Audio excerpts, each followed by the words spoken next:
जैसे कि आजकल हम देख रहे हैं इंडिया में बहुत ही ज्यादा कोरियन कल्चर या फिर Korean web series, Korean drama बहुत ही ज्यादा चर्चित में हो रही है। तो इसी और कोई भी अगर कोई ड्रामा अगर लॉन्च होती है और वो भी स्पेशली हिंदी में, तो लोग बहुत ही एक्साइटेड हो जाते हैं। और मैं ये सीरीज देखने के लिए भी मैं भी बहुत एक्साइटेड थी। लेकिन जितना एक्साइटेड थी उतना मुझे फुल प्रोवाइड नहीं हुआ, मतलब फुल मजा नहीं आया। इस सीरीज का नाम है द फ्रॉग। इस सीरीज को लेकर जितना हाइप क्रिएट किया गया था उसके अनुसार ऐसा था नहीं।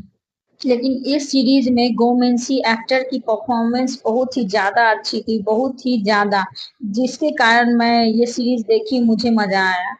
यह एक साइकोलॉजिकल मिस्टीरियस थ्रिल ड्रामा है जिसमें सस्पेंस भर भर के डाला गया है। और इस सस्पेंस के चक्कर में ये सीरीज आपको इतना स्लो लगेगा कि आप चाहेंगे एक दो अगर एपिसोड मिस भी कर दे तो कोई फर्क नहीं पड़ता है।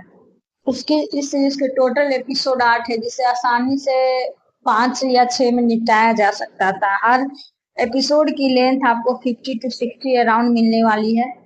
अब स्टोरी लाइन की बात करते हैं। ये बहुत ही ज्यादा आपको कुछ अलग हट कर प्रोवाइड नहीं करती है, लेकिन इस सीरीज को जिस तरह से मेकर्स प्रेजेंट करता है ये बहुत ही सस्पिशियस देखने में लगता है।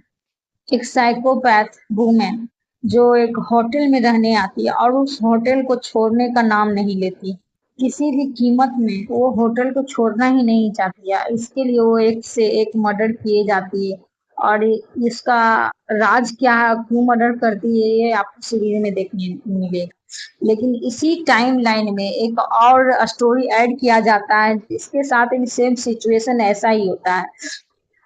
एक्चुअली फिल्म में ये दिखाने की कोशिश किया गया है कि अगर किसी होटल में कोई स्ट्रेंजर रुकता है और मर्डर होने के बाद वो किस तरह से होटल बर्बाद हो जाता है और उसके मालिक किस तरह से रोड पे आ जाते हैं, वो अपने निजी जिंदगी में क्या क्या स्ट्रगल करते हैं, उसके बच्चे क्या स्ट्रगल करते हैं, उसके बाद वो कितना हद तक बर्बाद हो जाते, ये दिखाने की कोशिश किया गया। और साथ ही साथ एक साइकोपैथ को भी दिखाया जाता है, जिसे जितना भी मर्डर करने पर एक रत्ती भर का उसे पछतावा नहीं होता है। पूरे तरह से पागल है ये वुमेन।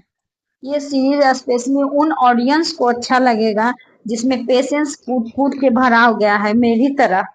और जिसे कोरियन ड्रामा या कोरियन सीरीज की लत लगी हुई है, मतलब कोई भी हिंदी पिक्चर अगर लॉन्च हो जाती है हिंदी डब में तो उसे बहुत अच्छा लगता है देखने में। लेकिन हाँ, ये आपको लास्ट में बहुत ही ज्यादा इंटरटेन मिलेगा देखने के लिए। लास्ट सीरीज ये स्लो बर्नर सीरीज है।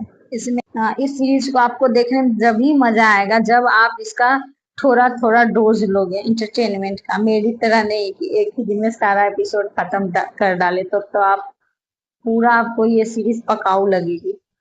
इसमें मेकर्स इतना सस्पेंस और इसके मिस्ट्री बनाने के चक्कर में इसे थोड़ा बहुत स्पॉइल कर दिया 2-3 एपिसोड फर्स्ट का।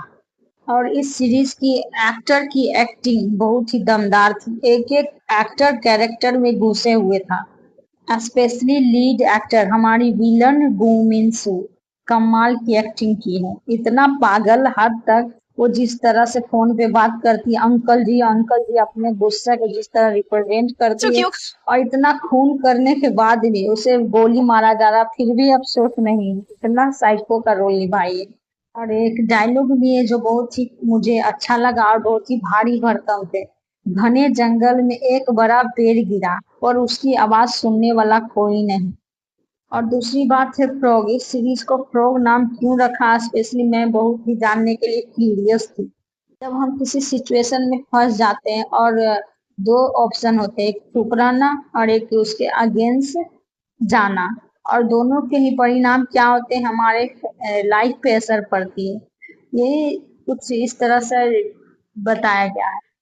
इसके सिनेमेटोग्राफी, लोकेशन और विजुअल बहुत ही तगड़े लेवल का है। इसका कलर टोन भी बहुत अच्छा है।